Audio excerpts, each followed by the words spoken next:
बिस्मिल्लाहिर्रहमानिर्रहीम। मैं हूं मोहम्मद आसिफ चौधरी और आज मैं एक ऐसे टॉपिक पे बात करने जा रहा हूं जो आपको खुश करने वाला है, क्योंकि हमेशा मैं टैक्स लगाने की बातें करता हूं कि टैक्स देना पड़ेगा, देंगे आप टैक्स। लेकिन आज एक ऐसे टॉपिक की बात हो रही है जहां से टैक्स से मुआफ़ी मिल जाती है। वो है issuance of a exemption certificate, कि आपको टैक्स से छूट का या टैक्स से मुआफ़ी का सर्टिफिकेट मिल जाएगा। अब ये किन किन लोगों को मिलेगा, कौन इससे फ़ायदा उठा सकता है, ये आज की हमारी टोटल लेक्चर्स इस पे होंगे। तो हम इसको बाय पार्ट्स करेंगे, कोशिश करेंगे कि लेक्चर इतना ड्यूरेबल हो कि जिसको ईज़िली आप एक सुन सकें। तो इसलिए अब इस एग्जाम्पशन के जितने पार्ट बनेंगे वो हम पार्ट मेंशन कर देंगे। तो अभी हम पहले पार्ट की बात कर रहे हैं। तो इसमें मैं सीक्वेंस बता देता हूं कि ताकि आपकी कंटिन्यूटी रह जाएगी कि किस तरह से हम पूरी प्रेजेंटेशन जो है आज की और ये मेरा लेक्चर जो है आज का, इसका सीक्वेंस क्या रहेगा। इसमें रहेगा जी basic principles of interpretation on the exemption issues. जो एग्जाम्पशन इश्यूज़ की इंटरप्रिटेशन है वो की जाएगी और इसका बेसिक प्रिंसिपल क्या है और क्यों ये टैक्स से माफ़ी का सर्टिफिकेट दिया जाता है, पहली बात। दूसरी बात यह है कि overview of the governing provisions for issuance of exemption certificate. अब जिस बंदे ने एग्जाम्पशन सर्टिफिकेट देना है, जो कि कमिश्नर इनलैंड रेवेन्यू होता है, एग्जाम्पशन सर्टिफिकेट इशूइंग अथॉरिटी जो है, अब उसने गवर्निंग प्रोविजंस क्या हैं, किन प्रोविजंस के तहत वो दे सकता है और कहाँ कहाँ उसको रिजेक्ट कर सकता है, इसकी बात की जाएगी। फिर बात आएगी कि एग्जाम्पशन सर्टिफिकेट क्या है, उसके क्या बेनिफिट हैं। Broad category of tax payers, कौन कौन से टैक्स पेयर हैं जो एग्जाम्पशन सर्टिफिकेट ले सकते हैं और कौन से टैक्स पेयर हैं जिनको टैक्स से छूट का सर्टिफिकेट मिल सकता है। उसके बाद आ जाएंगे मेजर सेक्शंस, कौन से सेक्शन है जिनमें एडवांस टैक्स लिया जाता है और फिर वो एडवांस टैक्स नहीं लिया जाएगा अगर एग्जाम्पशन सर्टिफिकेट मिल गया है। तो कंपैरेटिव स्टडी होगी of the existing as well as previous applicable laws and SROs, कि ये लॉ कहाँ से शुरू हुआ, किस तरह से रिफाइन होता हुआ अब एग्जिस्टिंग लॉ क्या है वो बताया जाएगा।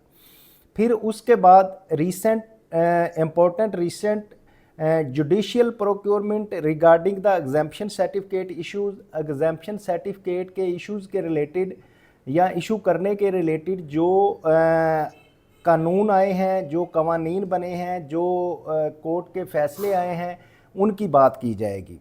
देन टाइम लिमिटेशन इसके लिए क्या है, for disposal of exemption certificate real challenges क्या है।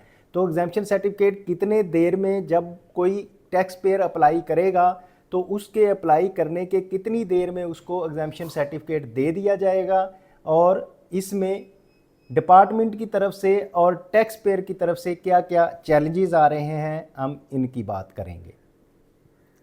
तो अगर हम बात करें basic principle of interpretation of exemption issues की, तो उसमें जो जर्नल रूल्स है वो उसकी स्ट्रिक्ट इंटरप्रिटेशन ये है, as a general rule grant of tax exemptions are given a rigid interpretation against the assertion of tax payers and in favour of taxing power. ये PDL 1988 सुप्रीम कोर्ट 370 फैसला है जिसमें ये कहा गया है कि जो टैक्स पेयर को उसके लिए ज़रा टफ टाइम दिया जाएगा और टैक्स मैन जो है, टैक्स पावर है, उसके फेवर में बात की जाएगी।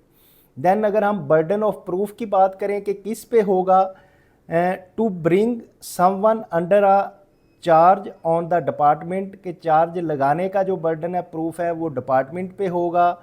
To claim benefit of any exemption, applicability of the reduce rate of with holding tax on the tax payer, के जो टैक्स चार्ज करने का, लगाने का वो डिपार्टमेंट पे है, और जो टैक्स का बेनिफिट लेने हैं, एग्जाम्पशन सर्टिफिकेट लेना और रिड्यूस टैक्स करवाना, उसका जो बर्डन ऑफ प्रूफ होगा वो टैक्स पेयर पे होगा। तो इसमें अगर गोल्डन रूल क्या है उसकी बात करें तो उसमें है, words should be given their ordinary senses unless that would lead to some absurdity or inconsistency with the rest of the instruments. No tax can be impose, कि टैक्स नहीं लगाया जाएगा on the subject without words in the act, कि जब तक के act में ना आए clearly showing an intention to lay burden upon the person, के इसका बर्डन पर्सन पे है। तो ये जो गोल्डन रूल है वो मैंने आपको बता दिया। अब अगर हम बात करें overview of the governing provisions for issuance of exemption certificate, तो जो गवर्निंग प्रोविजंस कौन कौन सी हैं, किसके तहत जो है वो लॉ की कौन सा सेक्शन है, कौन सी प्रोविजंस हैं जिनके तहत एग्जेम्पशन सर्टिफिकेट इशू किया जा सकता है, अब हम उनकी बात करेंगे। तो उनमें फर्स्ट वन है section 153 subsection 4 of the income tax ordinance 2001। अगर हम लॉ पढ़ें, लॉ इसमें क्या कहता है, मैंने कुछ चीज़ें हाईलाइट की हैं ताकि उस पर जोर देना है कि ये समझने के लिए। The commissioner may on application made by the recipient of the payment refer to sub section 1, के कमिश्नर जो है वो रिसीव करेगा एक एप्लीकेशन जो कि टैक्स पेयर ने दी होगी, and after making such inquiry as commissioner think fit. तो उसमें जो कमिश्नर है वो अपनी एक इंक्वायरी करेगा, जो वो बेहतर समझता है, वो उस एप्लीकेशन जो आई है सब सेक्शन 1 के तहत जो कि एग्जेम्पशन सर्टिफिकेट के लिए आई है, उस एग्जेम्पशन सर्टिफिकेट की एप्लीकेशन जो है टैक्स पेयर की तरफ से, उसको कमिश्नर देखेगा और उसकी इंक्वायरी ऐसे करेगा जो वो समझता है कि ये बेहतर है। May allow in case where tax deductible under sub section 1, वो अलाउ कर सकता है जहां टैक्स डिडक्टिबल होगा under section 1 is not minimum, कि वो टैक्स अगर मिनिमम नहीं है, by an order in writing any person to make the payment after deduction of sect at reduce rate, but such reduction shall not exceed the 80% of the rate specified in set division. तो इसके तहत ये है कि वो commissioner उसको एक reduce rate दे सकता है कि आपने जो मिनिमम टैक्स विद हेल्ड करना है, डिडक्ट करना है, किसी का रोकना है, वो आप रिड्यूस रेट पे उसको रोक लें। आप उसको रिड्यूस रेट जो कि कहाँ तक जा सकता है, मैक्सिमम 80% तक का रिड्यूस रेट हो सकता है, 80% से अबव नहीं हो सकता। पहले एग्जाम्पशन 100% की हो जाया करती थी, अब लॉ में जो चेंज आई है उसके मुताबिक 80% की जो है वो एग्जाम्पशन हो जाएगी कि वो डिडक्ट ना करे। Provided that commissioner shall issue a reduce rate certificate with in 15 days of filing of the application to the company. तो इसमें क्या होगा कि कमिश्नर जो है वो इशू कर देगा reduce rate certificate with in 15 days। जब एप्लीकेशन आई, एप्लीकेशन के 15 दिन के अंदर अंदर कमिश्नर उसको एग्जाम्पशन सर्टिफिकेट इशू कर देगा। किस कंपनी को? If advance tax liability has been discharge, अगर उस कंपनी के अगेंस्ट कोई एडवांस टैक्स लाइबिलिटी है तो वो डिस्चार्ज हो जाए, वो पेमेंट हो जाएगी। तो then provided further that the commissioner shall be deemed to have issue the reduce rate certificate upon the expiry of 15 days to aforesaid company, and the certificate shall be automatically proceeds and issued by IRS। अगर तो 15 दिन के अंदर commissioner certificate नहीं issue करता, उस पर कोई ऑब्जेक्शन भी नहीं है, उस पर कोई इशू नहीं है, तो फिर विद इन 15 दिन एक्सपायर होने के बाद IRS सिस्टम जो है खुद ब खुद उसको एग्जाम्पशन सर्टिफिकेट इशू कर देगा। Provided also that the commissioner may modify or cancel the certificate issue automatically by IRS on the basis of reason to be recorded in writing after providing an opportunity to be heard। अगर तो IRS system ने automatically exemption certificate issue कर दिया है तो commissioner के पास power है कि उसको रेट को मज़ीद रिड्यूस कर सकता है, उसको कैंसिल कर सकता है, अगर उसके ज़हन में कोई रीज़न आ रही है, कोई प्रॉब्लम उसमें है। लेकिन उसके लिए टैक्स पेयर को जिसने एग्जाम्पशन सर्टिफिकेट अप्लाई किया है उसको एक अपॉर्चुनिटी देनी पड़ेगी कि आप अपनी क्लियरेंस दे दें, ये हमारे ख्याल में आपका इशू है, तो आप इसको आके एक हेयरिंग की अपॉर्चुनिटी देंगे। अगर वो आपके क्लैरिफाई कर सकते हैं तो देन उसको क्लैरिफाई कर देंगे, अदरवाइज कमिश्नर रिजेक्ट भी कर सकता है।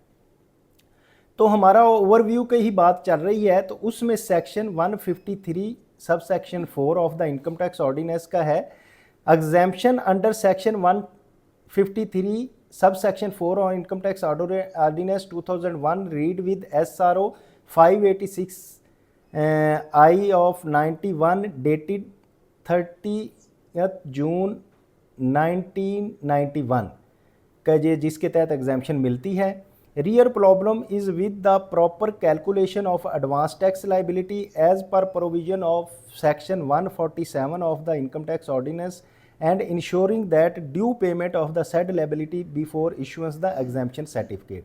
अब क्या होता है कि जो एडवांस टैक्स है अंडर सेक्शन 147 उसकी अब कैलकुलेशन जो होती है बेसिकली उसकी प्रॉब्लम हो रही है कि वो रियली कैलकुलेट हो रहा है या नहीं हो रहा। उसको section 147 of income tax ordinance 2001 की अगर कैलकुलेशन हो रही है, हो गई है और उसको टैक्स पेयर ने जो पेएबल था वो पे कर दिया है, तो देन जो है एग्जाम्पशन सर्टिफिकेट जो है इशू हो जाएगा, यानी कि इशू होने से पहले पहले करना होता है। Amount of super tax if payable should also be taken into account while calculating the advance tax liability. तो अब एडवांस टैक्स लाइबिलिटी कैलकुलेट करने के लिए अगर कोई सुपर टैक्स उस पर एप्लीकेबल है, सुपर टैक्स लगा हुआ है, तो वो सुपर टैक्स भी इससे पहले पे करना होगा। तो इसी को ही जो गवर्निंग प्रोविजंस की अगर हम बात करें तो चैप्टर 10 जो है procedures division 4 general provision relating to the advance payment of tax or deduction of tax at source. तो जो एडवांस टैक्स पेमेंट होती है या टैक्स एट सोर्स काट लिया जाता है, तो उसके बारे में ये है 159 की exemption or lower rate certificate के सेक्शन 159 का जहाँ तो उसको एग्जाम्पशन दे दी जाती है या लोअर रेट सर्टिफिकेट दे दिया जाता है। इसको अगर हम पढ़ेंगे तो क्या है, where the commissioner is satisfied that an amount to which division 2 and 3 of this part or chapter 5 is applied is exempt from tax under this ordinance. इसमें अगर तो वो एग्जाम्प्ट है टैक्स से जो कि पार्ट 1 सेकंड शेड्यूल के मुताबिक होगी, या subject to the tax at the rate lower than the specified in first schedule, part 2 है सेकंड शेड्यूल का, या फिर ऐसा है कि वो लोअर रेट पे इसकी होगी और फर्स्ट शेड्यूल के मुताबिक, or is subject to 100% tax credit under this ordinance, या कि उसका 100% टैक्स क्रेडिट मिल जाता है इस ऑर्डिनेंस के तहत। दी कमिश्नर शैल, तो फिर कमिश्नर क्या करेगा, upon application in writing by the person, जो कि टैक्स पेयर है, पर्सन है, वो अपनी राइटिंग में जब एप्लीकेशन देगा इन द प्रिस्क्राइब्ड फॉर्मेट, जो कि एक प्रिस्क्राइब्ड फॉर्मेट में है, जो मैं बाद में आपको दिखाऊंगा भी, इस तरह की एप्लीकेशन होनी चाहिए।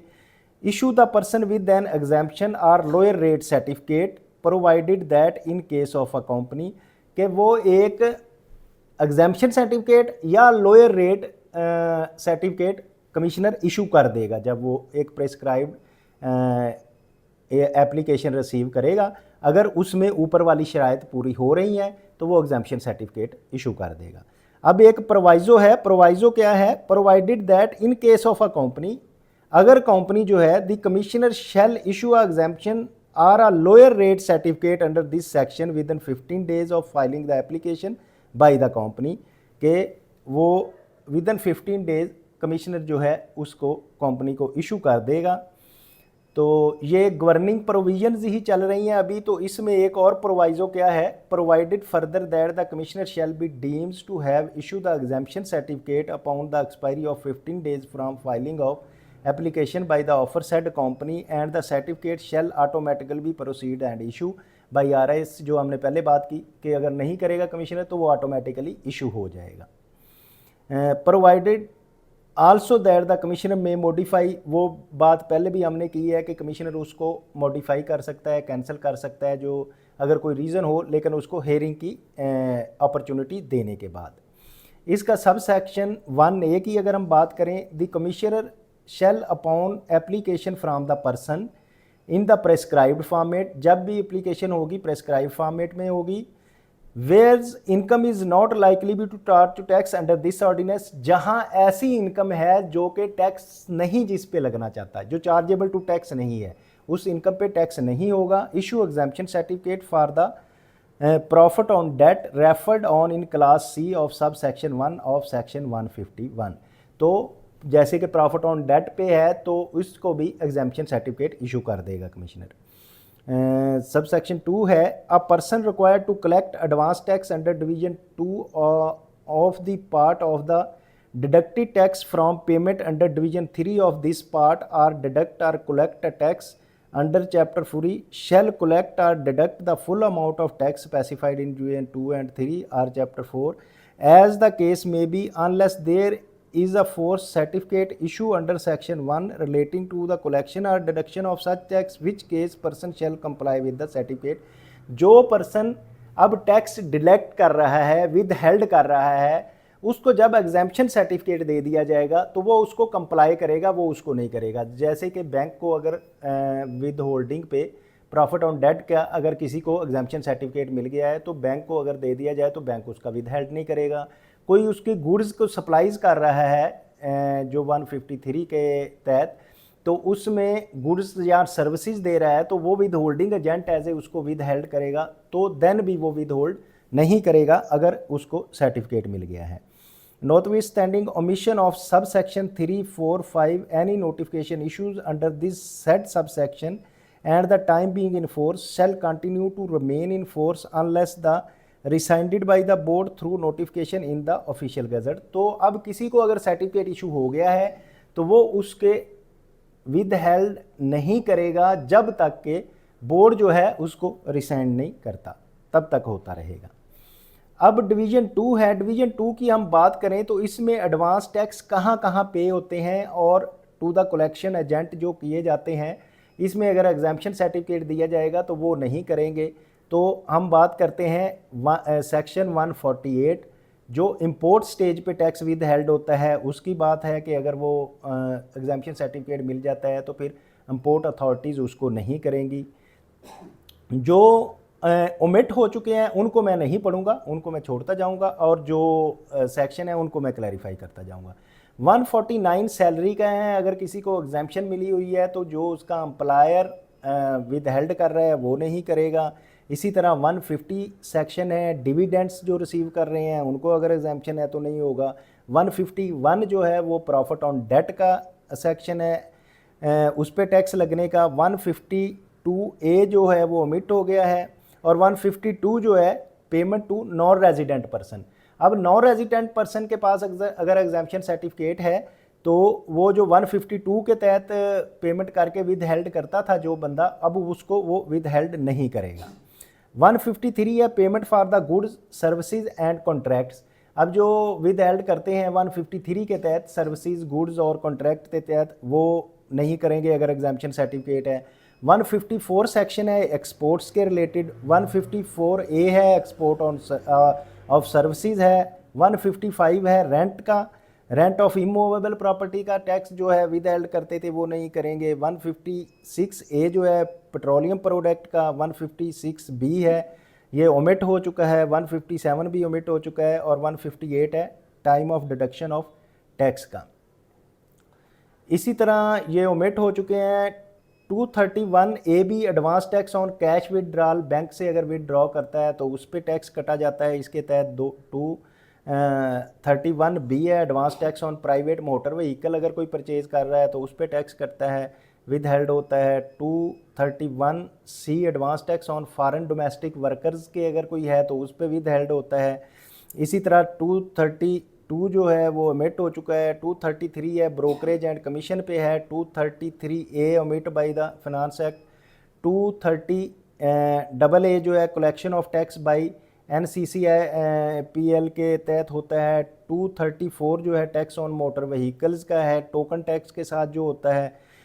इसी तरह 235 जो है वो जो है इसका इलेक्ट्रिसिटी कंजम्पशन पे है। 235A जो है वो भी ओमिट हो चुका है। 235B जो है ये भी ओमिट हो चुका है। 236 जो है टेलीफोन और इंटरनेट्स पे यूज़ का है। 236 A advance tax at the time of sale by auctions के लिए अगर हो रहा है तो उधर विद हेल्ड हो रहा है। इसी तरह जो ये ओमिट हो चुका है 236C जो है advance tax on the immovable property की ट्रांसफ़र पे होता है। 236CA जो advance tax on the TV play and advertisements पे है। 236CB जो है advance tax on the functions and gatherings पे है। और 236D जो है ये ओमिट हो चुका है। तो अभी हम बात करते हैं कि और बहुत सारे ये टैक्सेस ओमिट हो गए हैं, जैसे कि अभी आजकल नया लगा है 236G जो है ये advance tax on the sale and distribution dealers पे है। H जो है advance tax on the sale to the retailers पे है। और बाकी ओमिट हो गए 236 advance tax on the purchase और ट्रांसफरेबल ऑफ मूवेबल प्रॉपर्टीज़ पे है। और इसके अलावा 236 वो है advance tax under this chapter, और बाकी ओमिट हो गए हैं। तो 236Y advance tax on the person remitting amount abroad through the credit and debit and prepaid cards के ज़रिए। और 236Z जो है ये bonus share issue by the companies है। तो ये सेक्शंस हैं जिनमें एडवांस टैक्स विद हेल्ड होता है, और विद होल्डिंग करने वाले को अगर एग्जेम्पशन सर्टिफिकेट दे दिया जाए तो वो विद हेल्ड नहीं करेगा। तो ये यहाँ तक हमने सेक्शन बता दिए हैं। तो ये पार्ट 1 जो है इसको हम क्लोज करते हैं, और अभी इसके बाद पार्ट 2 आएगा। अगर आप चाहते हैं कि टैक्सेशन को सीखते रहें और दूसरों को भी सिखाते रहें तो इंस्टीट्यूट ऑफ टैक्स प्रोफेशनल्स के यूट्यूब चैनल को लाइक करें, शेयर करें, सब्सक्राइब करें। और अगर कोई प्रॉब्लम आ रही है तो कमेंट बॉक्स में कमेंट करें, उसका आपको जवाब दिया जाएगा।